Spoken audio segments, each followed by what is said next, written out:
Boa noite a todos. Que a paz de Jesus, nosso divino mestre e amigo, esteja com todos nós. Que o nosso coração esteja aberto, esteja receptivo para acolher as bênçãos que o alto sempre derrama em abundância, onde dois ou mais se reúnem para meditar acerca das palavras de vida eterna.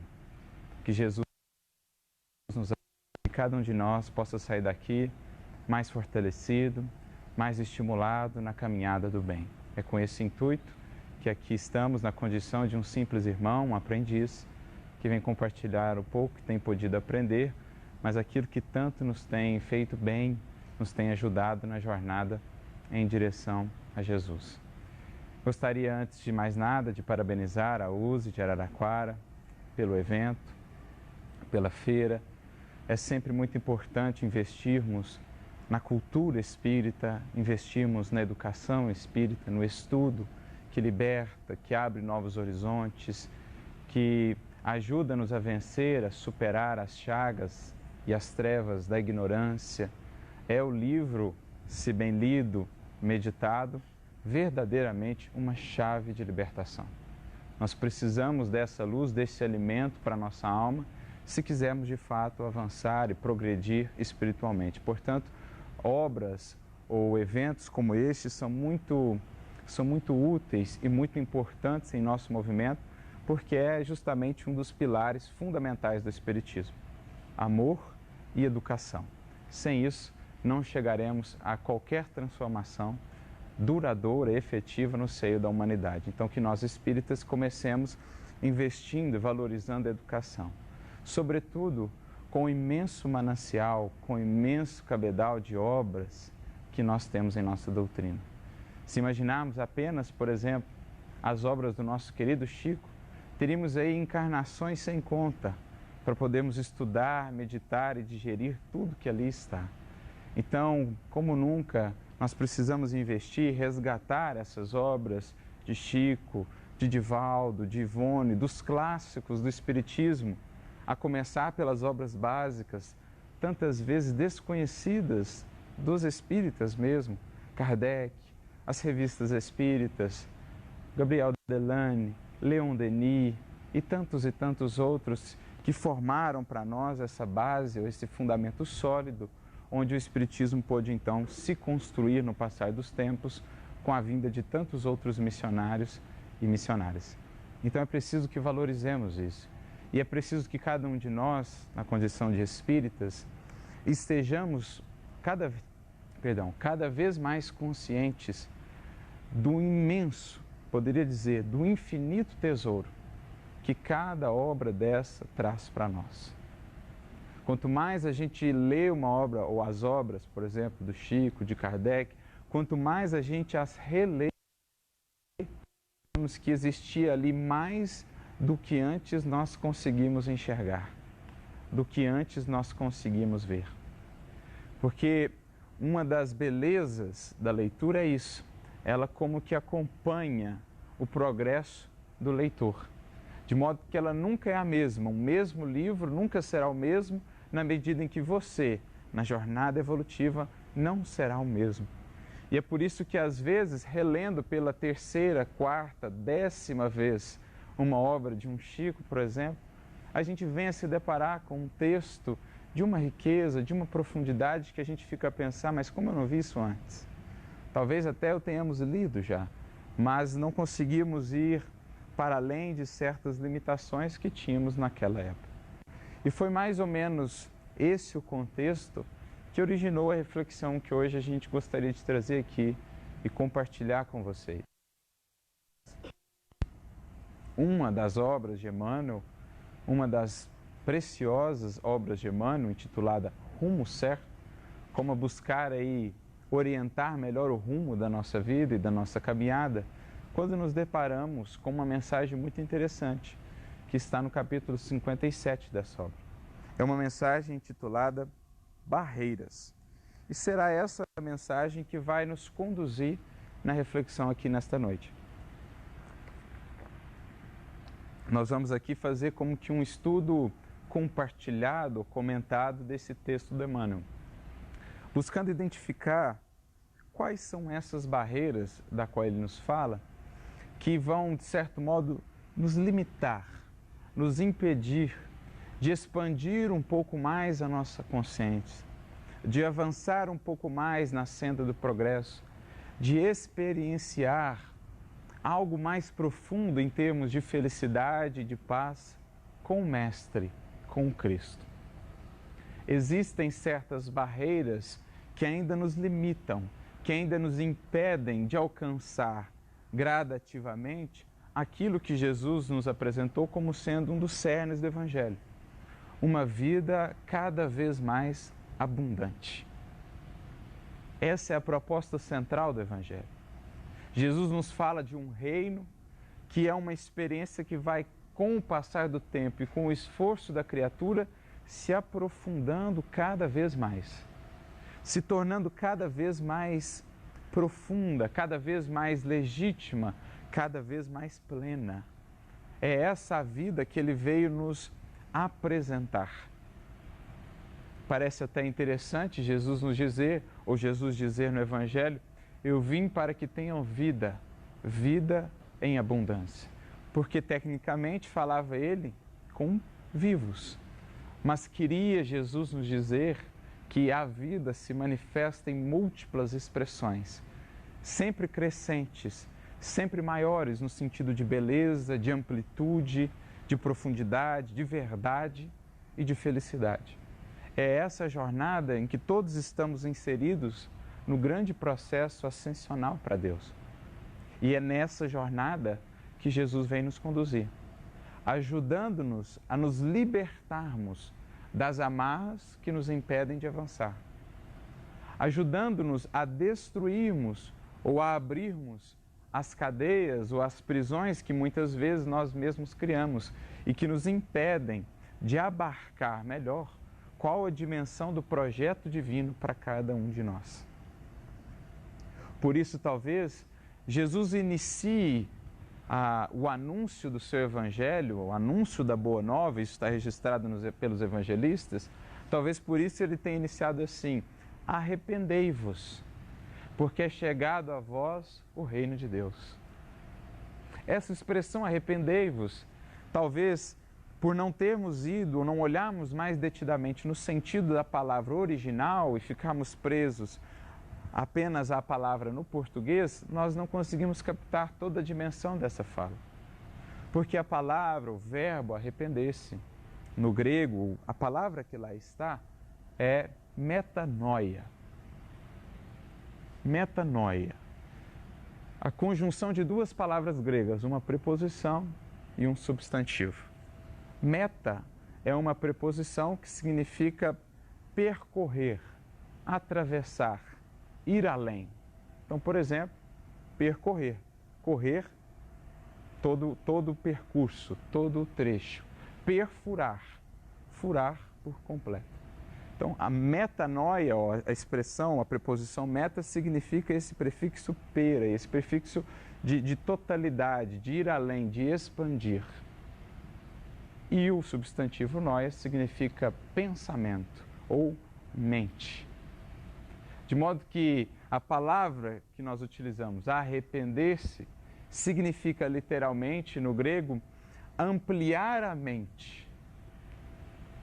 Ou seja, algo que antes você não via, agora você passa a ver. Não é o que acontece no arrependimento? Você não enxergava aquilo não te incomodava. A partir de um certo momento, você toma consciência daquilo. E aquilo passa, no caso, se foi um ato equivocado, a te incomodar. Daí a palavra arrepender. Mas veja, Jesus inaugura a Boa Nova com essa frase: arrependei-vos, porque é chegado a vós o reino de Deus. No nosso modo de ver, Jesus queria nos trazer, já nos orientar para o verdadeiro sentido daquele reino e de como nós deveríamos nos preparar para recebê-lo. Jesus nos dizia: cada um de vocês esteja preparado para romper com velhos paradigmas, esteja preparado para romper com velhas limitações, com antigas compreensões, esteja preparado para se abrir para o novo, para a renovação, para expandir a consciência, para expandir a sensação, o sentimento, para alargar o vaso da nossa alma, a fim de que possamos acolher a grandiosidade do que seja esse reino e a experiência profunda da vivência com Deus. Então, por isso ele começa dizendo: arrependei-vos. É preciso que estejamos dispostos na jornada com Jesus a romper com certas barreiras, com certas cadeias mentais, e daí o título que quisemos dar, barreiras mentais, para que a gente possa de fato alcançar toda a dimensão daquilo. E é basicamente isso que Emmanuel vai tentar nos ilustrar nessa mensagem que está no livro Rumo Certo, capítulo 57, intitulada Barreiras.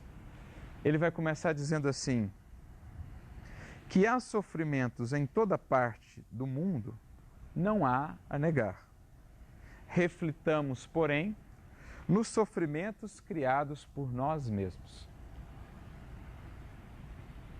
Então ele parte de uma realidade palpável. Qualquer um que olhe ao seu redor e não esteja completamente cego pelo egoísmo e pela indiferença, verá que o mundo é marcado ainda por muitas dores, por muitos sofrimentos.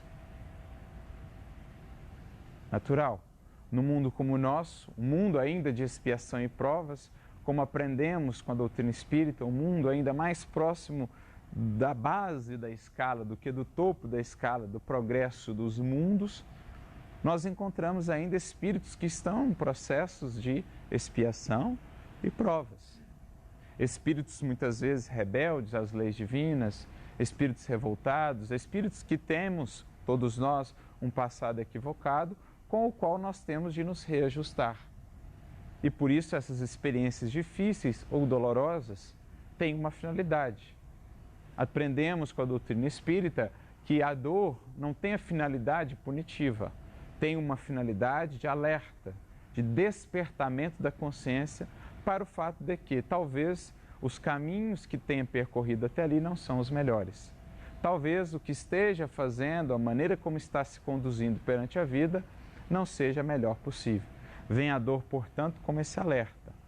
Vem a dor como esse convite a repensarmos e a nos reajustarmos. Tanto na forma de expiação como na forma de prova, que vem como um convite para desenvolvermos algo em nós que estava ali adormecido.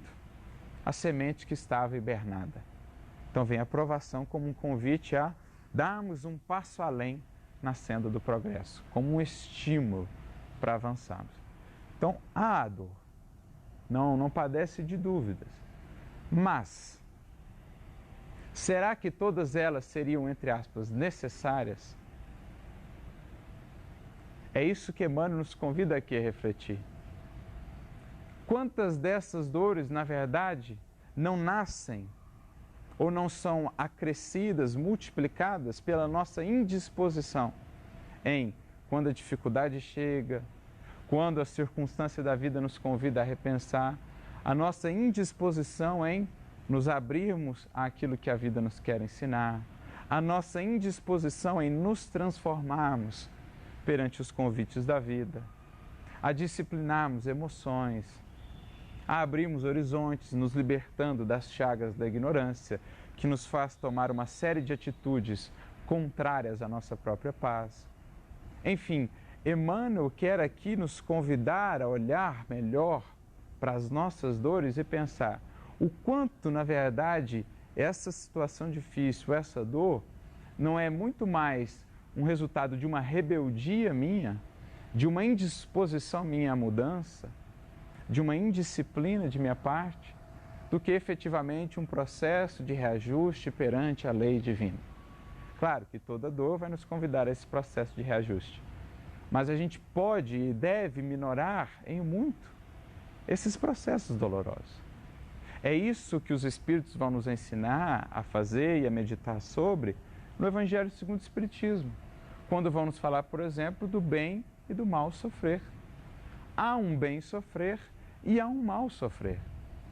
Há o bem sofrer, que é aproveitar a circunstância difícil, não criada por nós, aquela que nos chega como convite da vida e com ela crescermos, com ela amadurecermos, desenvolvermos um novo olhar para a vida, para os outros, para os semelhantes.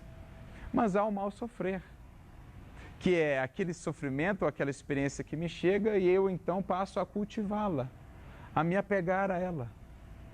Quando eu acho que sofrer por sofrer vai, de certo modo, me ajudar a crescer, ou quando, por indisciplina e rebeldia, me revolto ante as experiências que a vida me propõe e passo a ficar amarrado, vinculado a essa experiência, sem deixar que ela passe, deixando o que poderia deixar em termos de crescimento.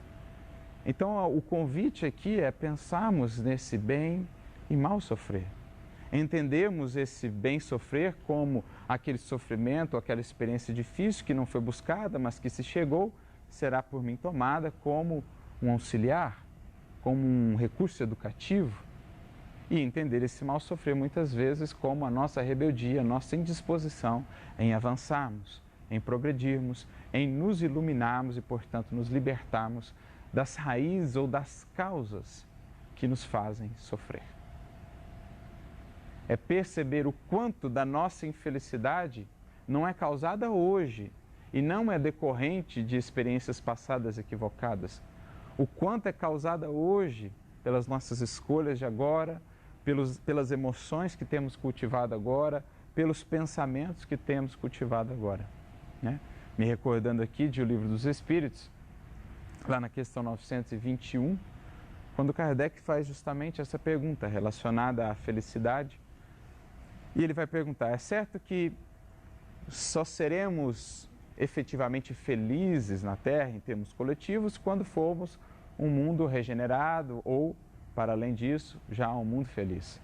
Mas até lá, é possível que construamos alguma felicidade?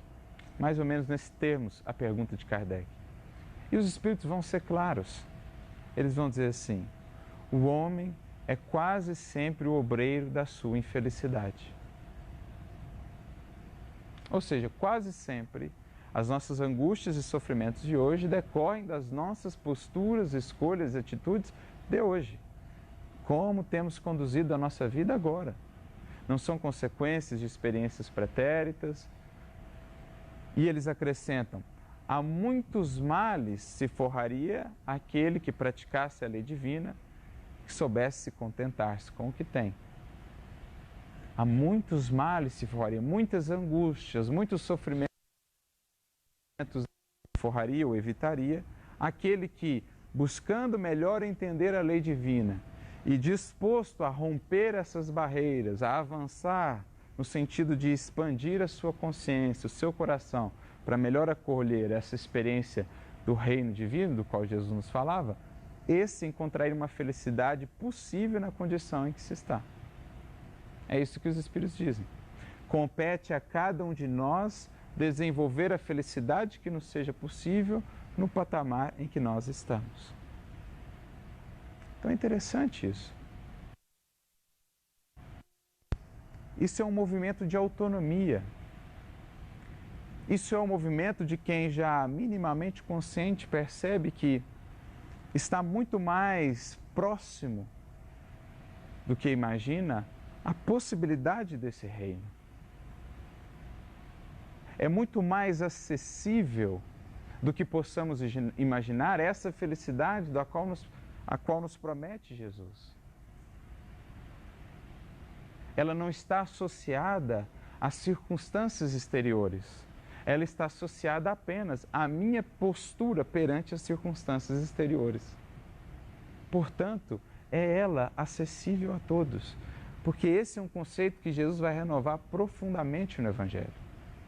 Ele não escondeu ou não prometeu para nós que teríamos uma vida isenta de aflições. Não nos escondeu que a condição do mundo em que estamos é ainda um mundo de aflições. Ele disse, está lá, na última ceia com os discípulos dirá ele, no mundo tereis aflições, porque faz parte do processo em que estamos. Mas ele veio renovar para nós a ideia do que seja felicidade, do que seja paz, dizendo-nos que, apesar das aflições, apesar das dificuldades, a paz e a felicidade da qual fala o seu Evangelho, ainda assim são possíveis, apesar das circunstâncias. Por isso dirá ele aos discípulos e a todos nós que hoje somos discípulos: deixe-vos a paz, a minha paz vos dou, mas não vou-la dou como o mundo a dá. Ou seja, cuidado. O meu entendimento de paz e felicidade é diferente daquele do mundo, que em geral está associado com as circunstâncias. Quando os aspectos financeiros vão bem, quando a família vai bem, quando a saúde do corpo vai bem, então estamos bem, pacificados. Com Cristo é diferente. É uma paz ou uma felicidade muito mais associada à maneira pela qual eu tenho me conduzido na vida. Por isso, acrescenta ele, tenho-vos dito estas coisas para que em mim tenhais paz, porque no mundo tereis aflições, mas tende bom ânimo, eu venci o mundo.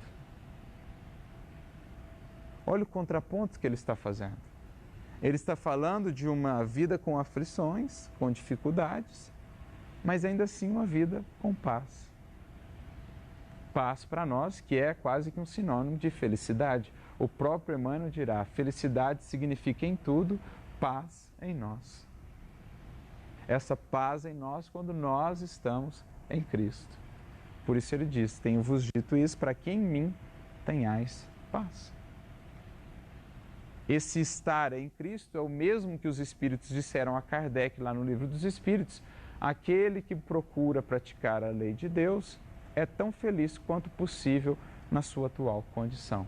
Ou seja, representando aí para nós o esforço de cada um de nós por estudar, por compreender melhor as leis divinas, o universo e a nós mesmos e, a partir daí, modificar a nossa relação com a vida, com os outros, com o meu corpo, com o que eu faço, enfim.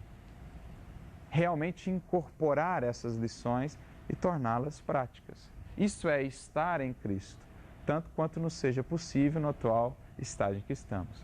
Aquele que assim o fizer será tão feliz quanto lhe permitir a sua atual condição. E, na medida em que for crescendo nesse processo, cada vez mais entendendo e aplicando essas leis, mais será feliz, apesar das aflições. Então, essencialmente, é disso que estamos falando aqui. Cada um de nós, a partir desse novo olhar que a doutrina espírita vai nos trazer, repensarmos as dores que temos passado e passarmos a ver o quanto disso depende do quanto está fora da minha alçada. Porque a gente vai ver que uma série de dores, uma série de barreiras à nossa felicidade foram por nós mesmos criadas. É aquilo que os Espíritos vão dizer também no Evangelho segundo o Espiritismo, no capítulo 5, item 23, os tormentos voluntários. Quantos tormentos não são por nós voluntariamente criados e cultivados? Então são essas as barreiras que Emmanuel vai nos convidar a olhar. E ele diz assim, reflitamos, porém, nos sofrimentos criados por nós mesmos. E aí ele começa. Aquele da solidão em que nos ilhamos, através de falsos conceitos, é um deles, e dos maiores. Uma das maiores barreiras mentais, um dos maiores sofrimentos voluntários criados por nós mesmos é esse sofrimento do insulamento. É o sofrimento da autossuficiência, do individualismo. Quando acho que vivo à par, ou vivo separado, desconectado de tudo que me cerca, dos outros. Quando me julgo suficiente a ponto de acreditar que não preciso dos outros. Que a minha vida diz respeito só a mim mesmo e que eu não influencio também os outros como os outros me influenciam. E o sofrimento, uma das características da nossa sociedade moderna, o sofrimento da solidão. Resultado, claro, natural de uma sociedade individualista, em que estamos em meio à multidão completamente sós, em que as pessoas convivem na mesma casa, sob o mesmo telhado, completamente apartadas umas das outras, tamanho insulamento. As grades da separação, dessa indisposição de sairmos de nós em direção ao outro, sentindo, olhando, acolhendo, amando, como fez o bom samaritano. Esse é um dos primeiros, uma das primeiras cadeias mentais que nós criamos e que é, de certo modo, alimentada pelo modelo sociedade vivente que nós temos hoje. E ele segue dizendo: constrangedoras cercas mentais em que nos gradeamos, desertando da vida comum, barreiras as mais diferentes. Ou seja, cercas mentais que a gente cria nos insulando ou desertando da vida comum. Quando me fecho em mim mesmo, no meu mundo, apenas nos meus desejos, acreditando que poderei ser feliz assim, distante do olhar ao outro, distante de um projeto de felicidade que inclua o outro. Quantos não estão aí a comprar essa ilusão? Acreditando que fazendo carreira solo, sem pensar nos demais, encontrarão aquilo que tem tanta sede de encontrar. Quando na verdade já nos ensinava há 2000 anos o Evangelho. A felicidade só é capaz de vicejar, de florescer, quando partilhada, como num jardim. Então a gente deserta da vida comum, se isola no nosso egoísmo, no nosso orgulho, na nossa vaidade, na inveja e tudo mais, e perde todos os frutos, todas as benesses que a experiência da vida comum ou da convivência poderia nos dar, porque não tem outro jeito de nos enriquecermos de paz e de felicidade a não ser por meio de uma convivência harmoniosa. Seja onde for, seja no lar, seja na casa espírita, seja no trabalho, seja com todos. É o outro a minha ponte, o meu degrau de conexão com Deus. Sem ele, não avança um passo que sequer na senda da evolução. Mas muitas vezes, iludidos pelo egoísmo, achamos ser o outro o nosso problema, quando na verdade é a mais preciosa solução que Deus nos deu. Aquele que me incomoda é justamente a solução preciosa que Deus me deu para olhar em mim o porquê do incômodo. O porquê do incômodo. Porque se eu já tivesse realmente avançado, a atitude dele, por mais que equivocada, não me incomodaria tanto assim. É aquilo que se diz, ou muitas vezes nos pegamos a dizer: nossa, mas como ele é orgulhoso. Pois bem, é esse orgulhoso que, como professor divino, Deus lhe deu para lhe ensinar humildade. Porque se já fosses humilde, o orgulho dele não te incomodaria. Só incomoda porque és ainda orgulhoso. Porque o humilde se tornou inatingível pelo orgulho. Porque já tem em si mesmo o próprio antídoto. E então, quando a gente vê isso, a gente tende a o quê? A afastar, a isolar, porque nos incomoda. Mas justamente aquilo que nos convida a olhar para a raiz do incômodo e a saná-la. Nós criamos uma grade, uma cerca mental, uma barreira que nos impede de aprender e, portanto, de construir a felicidade mais duradoura. Então é a vida comum, a começar pelo lar, na convivência mais íntima, a maior escola e a maior fonte de tesouros para a alma.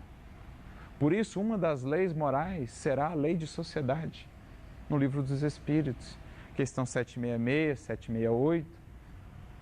Quando os Espíritos nos dirão, na 768, o homem que vivesse insulado se embrutece e estiola. Ou seja, sem a vida comum, sem a abertura para a convivência, para olhar o diferente, acolher e amá-lo ainda assim, a gente se embrutece, a gente volta à animalidade. E aí se cria esse clima de divisão, de agressividade, por conta dessa nossa indisposição em nos abrirmos, em olharmos para o outro na sua humanidade, em amarmos para além, amarmos apesar de. A gente se embrutece e a gente estiola, como a flor que murcha, perde a vida, porque a seiva da vida só nasce das trocas do amor, das trocas da compaixão. E aquele que se fecha para isso, murcha como uma flor que perde a seiva, embrutece e estiola. Por isso dirá Kardec também no livro Céu e Inferno, lá no capítulo 3, vai dizer ele assim: a pedra de toque da virtude como do vício é a vida em sociedade. E por sociedade a gente pode entender não só a sociedade como um todo, mas a microsociedade do lar, a microsociedade da casa espírita. É a convivência no seio dessas sociedades a pedra de toque que me revela o que eu realmente sou, não a imagem que idealizei acerca de mim mesmo. Porque a pedra de toque é aquela usada pelo ourives, ele aperta a pedra contra uma superfície de metal para ver se ela é de ouro puro ou se é apenas uma casca.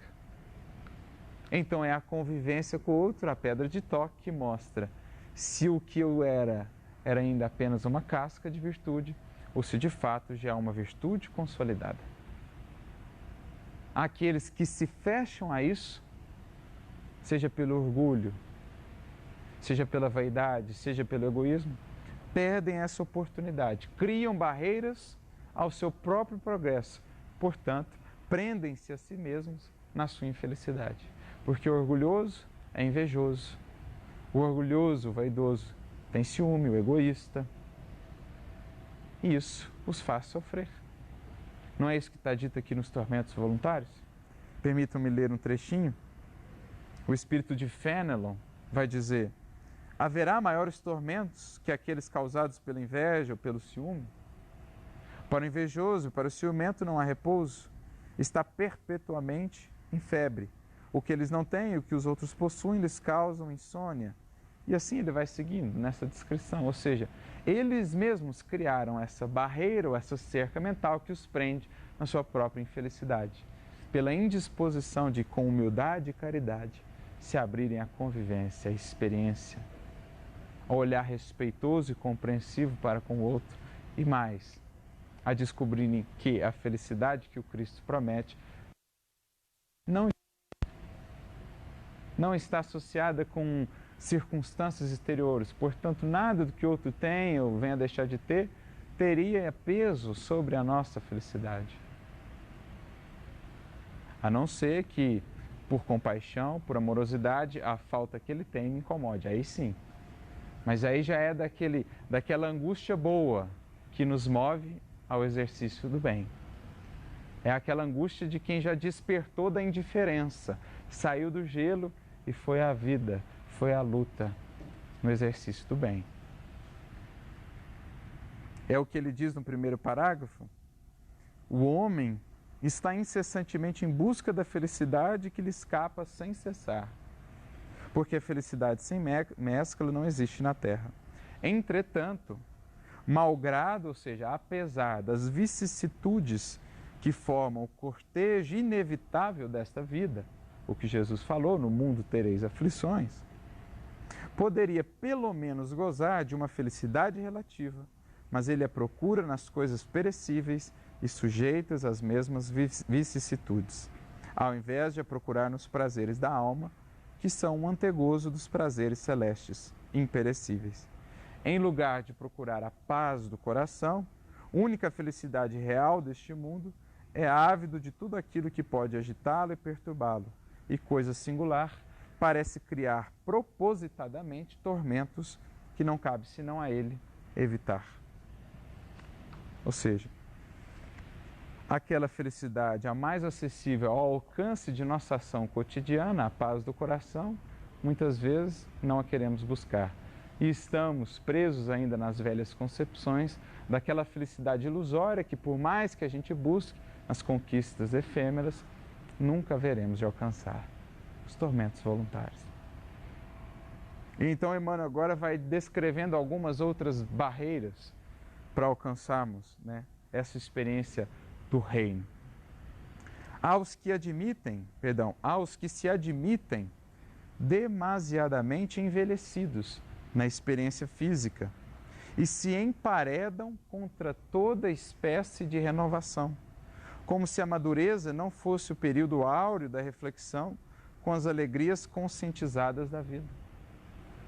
Ou seja, uma das barreiras, dirá Emmanuel, é essa barreira do desânimo perante, por exemplo, a idade do corpo, como se fôssemos o corpo, como se em qualquer época da nossa vida, aqui encarnados, não estivéssemos ou não fosse possível renovarmos, aprendermos, expandirmos um pouco mais a nossa consciência, o nosso coração, como se não fosse sempre tempo de recomeçar, tempo de fazer diferente, tempo de mudar, afinal de contas, no corpo, fora dele, em qualquer época, idade, seja na infância, na juventude, na madureza ou na velhice, é sempre tempo de realizar.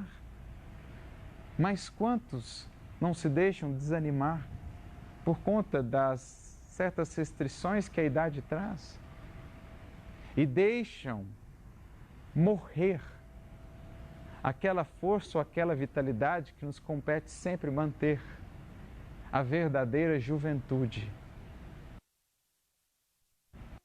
do que no corpo. É a juventude, aquela disposição constante em se transformar, em se aperfeiçoar com as circunstâncias da vida em qualquer tempo e em qualquer lugar.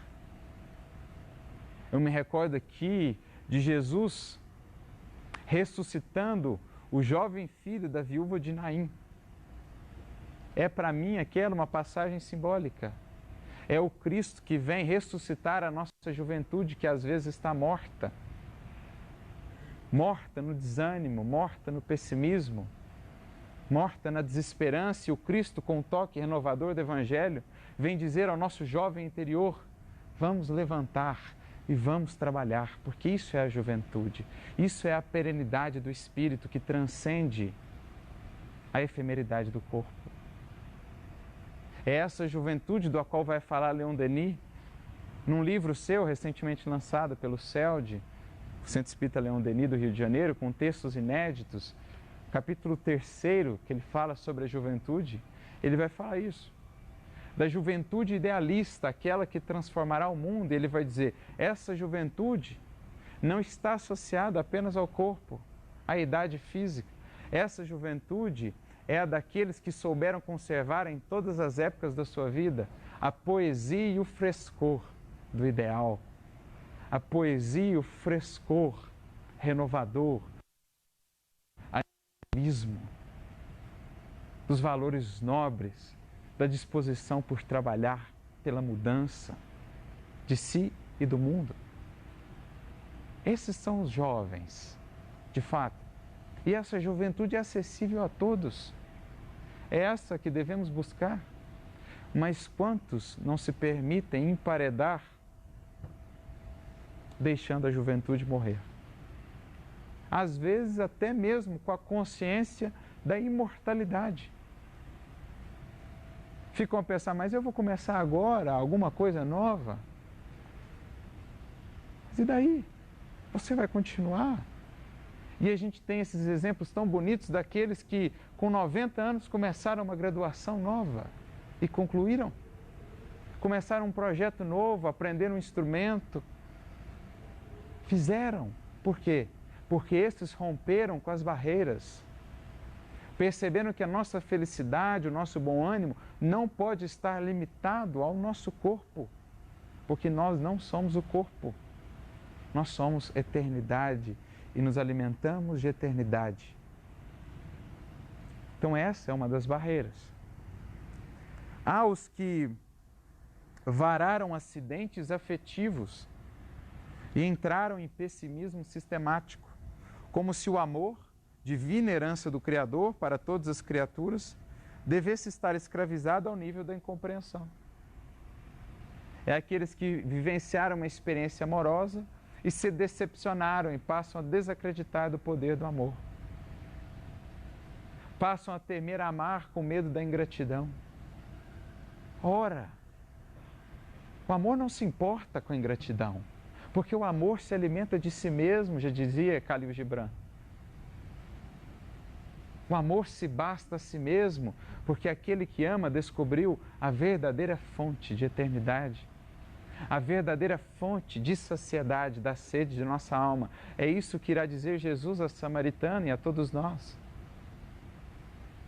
Quem beber da água desse poço, ou seja, quem busca a saciedade da alma numa relação, numa pessoa, num objeto, em alguma coisa fora de si, na água parada, haverá de sentir sede novamente.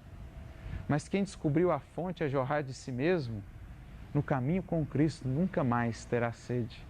É isso que ele irá dizer, porque quem beber da água que eu lhe der, descobrirá então em si uma fonte a jorrar para a eternidade. É o que ele fala a Simão Pedro, isso está narrado no livro Boa Nova, capítulo 12, amor e renúncia. Quando Simão pergunta, mas e se os nossos amigos não nos compreenderem, se forem gratos? Então Jesus lhe dirá, Simão, Simão, o amor não espera retribuição. O ato de dar é a própria essência da sua vida.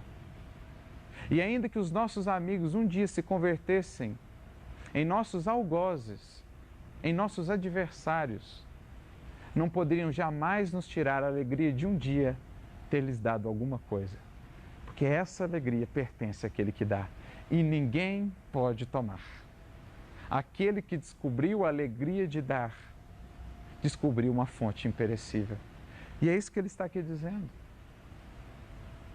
É isso que os Espíritos dizem lá no Livro dos Espíritos, quando Kardec pergunta da ingratidão, daqueles que deixam de amar ou aqueles que endurecem o coração porque passaram pela ingratidão, eles falam, ainda não entenderam o que é o amor. Ainda não entenderam, porque ainda estão esperando a retribuição. Passe a se alimentar do amor que se dá, e então este nunca faltará, porque este só depende de ti. Foi o que o Chico falou a uma senhorinha que veio lhe buscar. Veio lhe perguntar, reclamando da ingratidão daqueles que havia auxiliado, ele pegou em suas mãos e apenas lhe disse, minha filha, aprenda a se alimentar do amor que você dá. Eis aí a fonte, outra barreira a ser superada. Aos que se declaram ludibriados pelo fracasso e se encasulam no desânimo, olvidando a construção da felicidade própria. Quando nós deixamos de enxergar no fracasso, na verdade, um convite à renovação, a fazer diferente, à perseverança. Quando deixamos de enxergar na desilusão que chega à nossa vida, justamente o convite da verdade que vem nos tirar da ilusão, caminhando-nos agora para a realidade das coisas como são.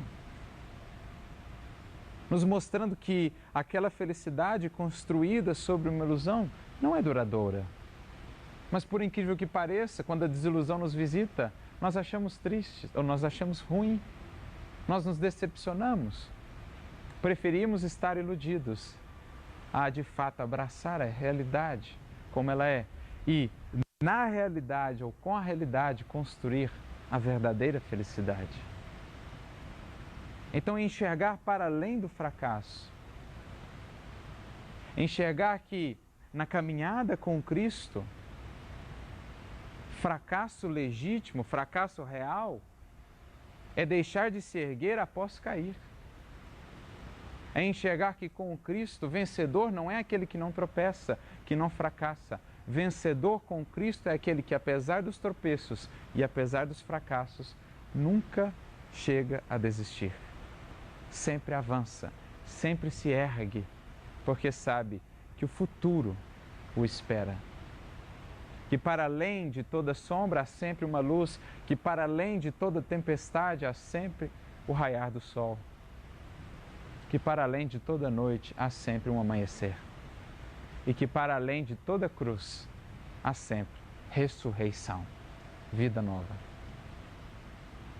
Outra barreira a ser superada. Aos que acreditam muito mais na doença que na saúde. rendendo culto à suposta incapacidade. Acreditar mais na doença do que na saúde. Somos convidados pela luz que o Evangelho e o Espiritismo nos traz a enxergar até mesmo a doença, a experiência dolorosa no corpo, a limitação momentânea que estejamos passando, como muitas vezes o próprio caminho de cura.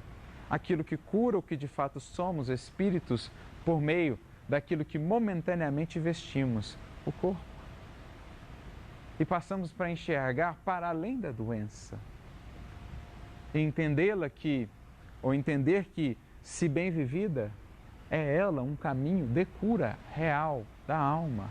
Porque com Jesus não há cura milagrosa, não há transformação instantânea. Com Jesus a cura efetiva da nossa alma é sempre uma jornada, é sempre uma caminhada. Não esperemos mudanças bruscas, não esperemos milagres, esperemos sim, da parte do Cristo, sempre, a disposição em nos dar a mão para trilhar qualquer experiência difícil.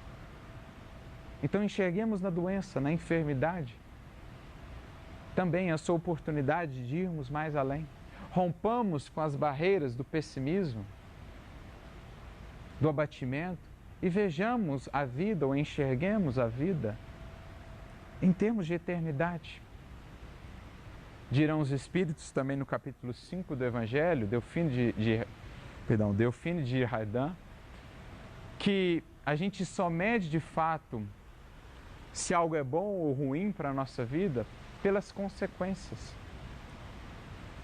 A gente precisa ter esse olhar menos imediatista, um olhar mais na perspectiva da eternidade, porque dirá ela, digam-me, o que é melhor?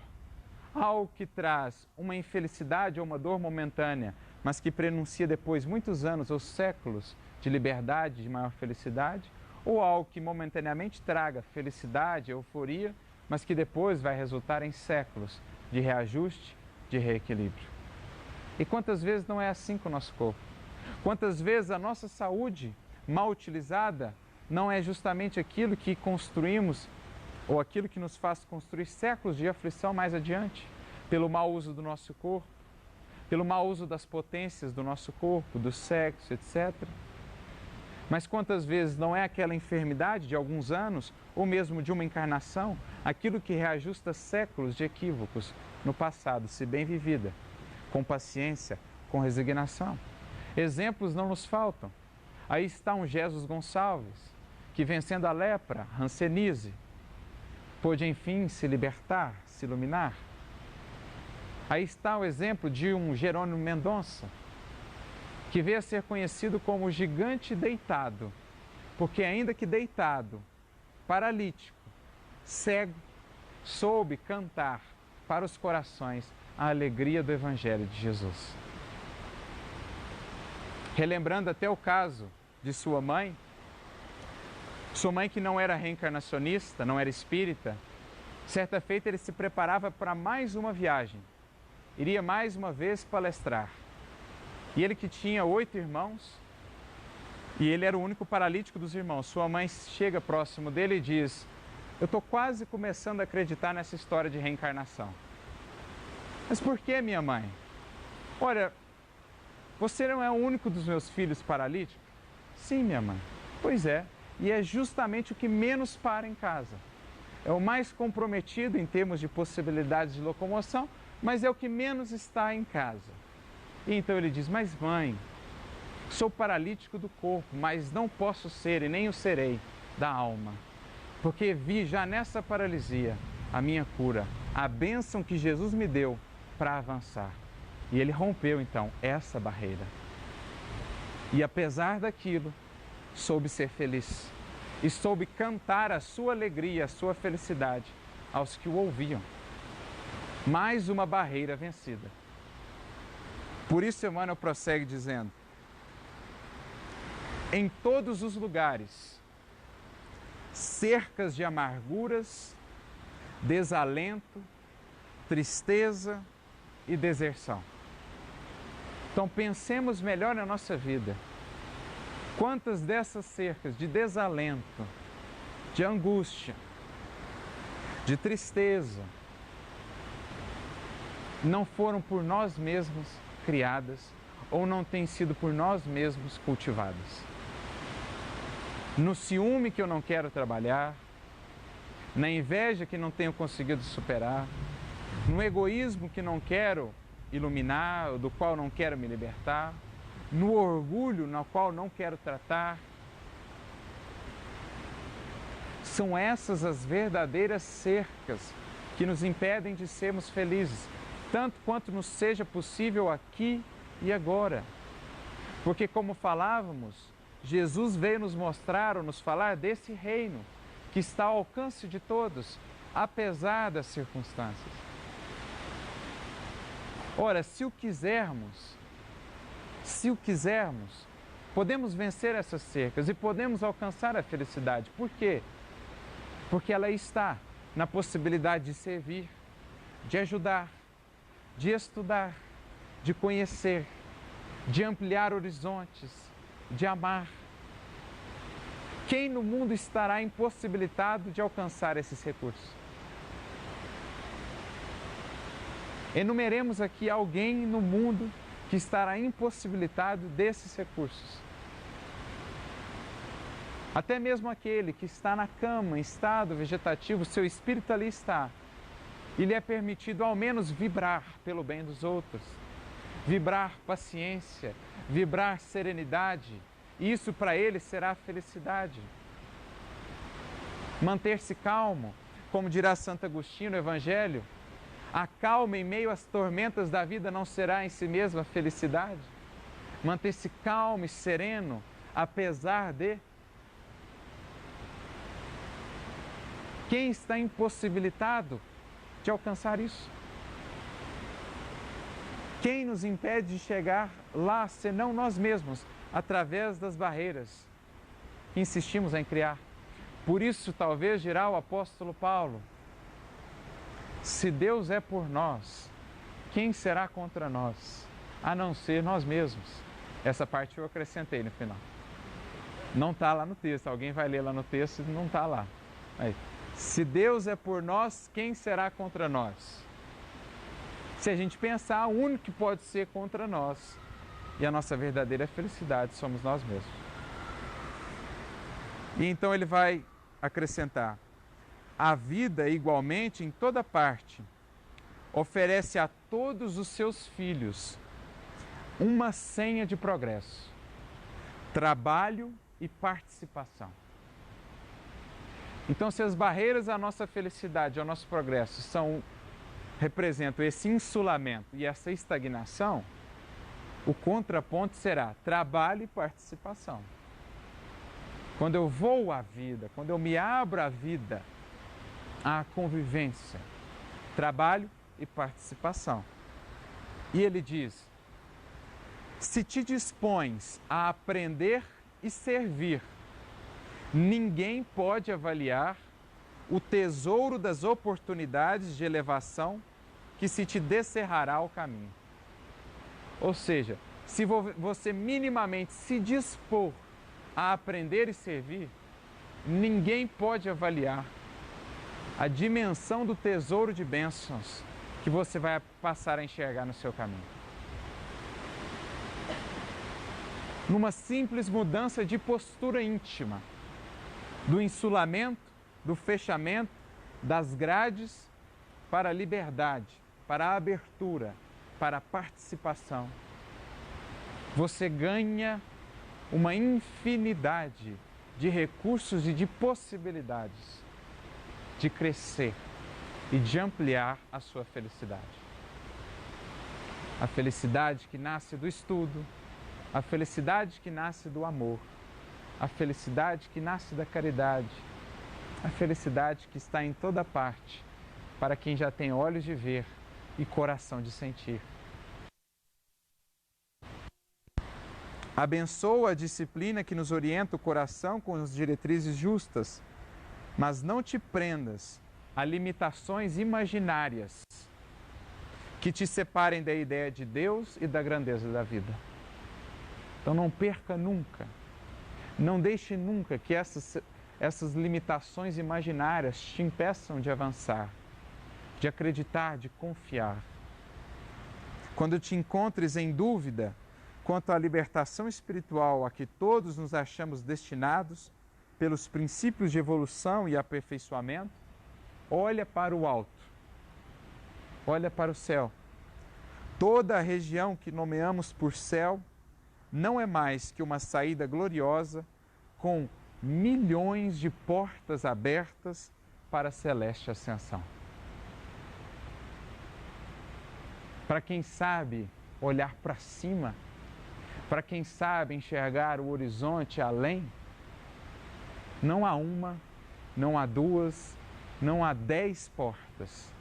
Existem milhões de portas, milhões de oportunidades ao longo de uma encarnação para a celeste ascensão, se estivermos dispostos a romper, a abrir e a escancarar as grades e as cadeias mentais que temos cultivado em nosso coração. Então meditemos cada um de nós na nossa vida, nas nossas dores e busquemos, enfim, superar.